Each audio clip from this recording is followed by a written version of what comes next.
मुख में वेद, पीठ पर तर्कस, कर में कठिन, कुठार विमल। श्राप और शर दोनों ही थे जिस महान ऋषि के संबल।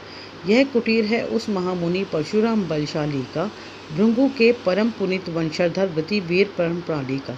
भगवान परशुराम जयंती पर रेडियो हिंदुस्तान सुनने वाले सभी दर्शकों को अनंत शुभकामनाएं। सनातन धर्म में वैशाख मास का काफ़ी महत्व है। वैशाख मास के शुक्ल पक्ष की तृतीया तिथि को अक्षय तृतीया का पर्व मनाया जाता है।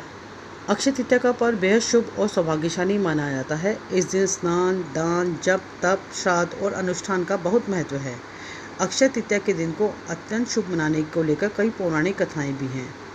इस दिन के महत्व को और ज़्यादा बढ़ा देती हैं। यहाँ हम अक्षय तृतीया से जुड़ी 5 कथाओं के बारे में आपको बताएंगे।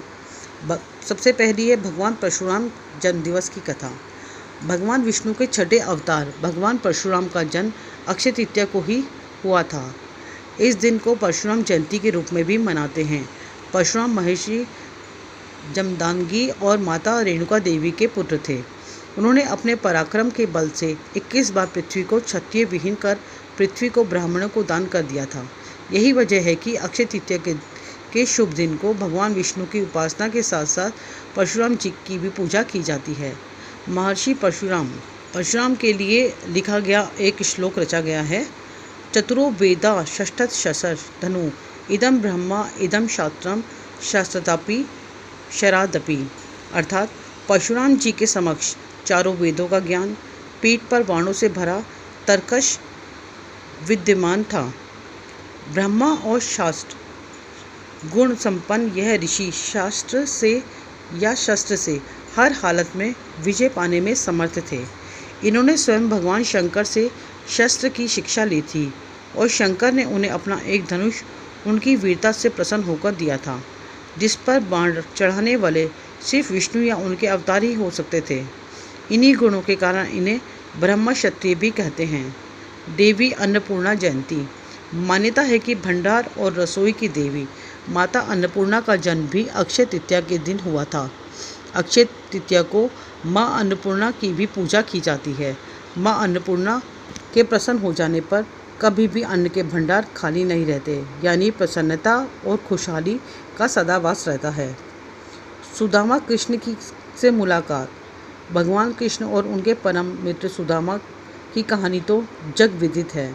कहा जाता है कि गरीब ब्राह्मण सुदामा अक्षय तृतीया के दिन भगवान कृष्ण से मुलाकात करने गए थे।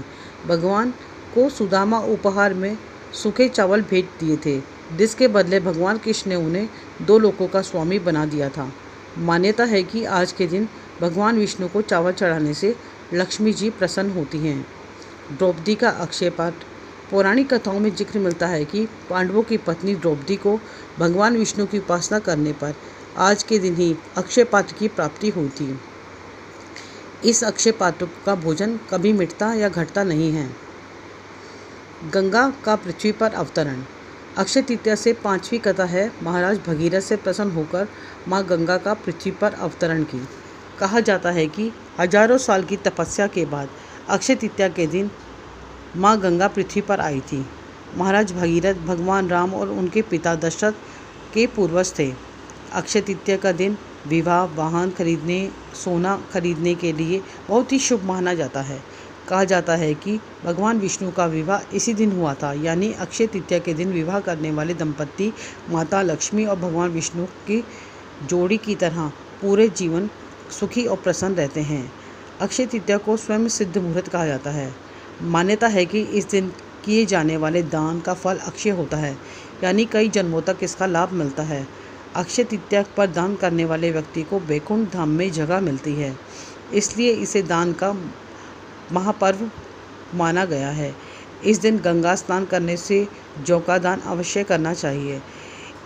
इससे मनुष्यों को के सभी पापों का नाश होता है। अक्षय तृतीया पर कलश का दान करना व पूजन अक्षय का फल प्रदान करता है। जल से भरे कलश को मंदिर या किसी जरूरतमंद को दान करने से ब्रह्मा, विष्णु और महेश की कृपा प्राप्त होती है। साथ ही पितरों को भी अक्षय तृप्ति की प्राप्ति होती है और नवग्रह शांत होते हैं।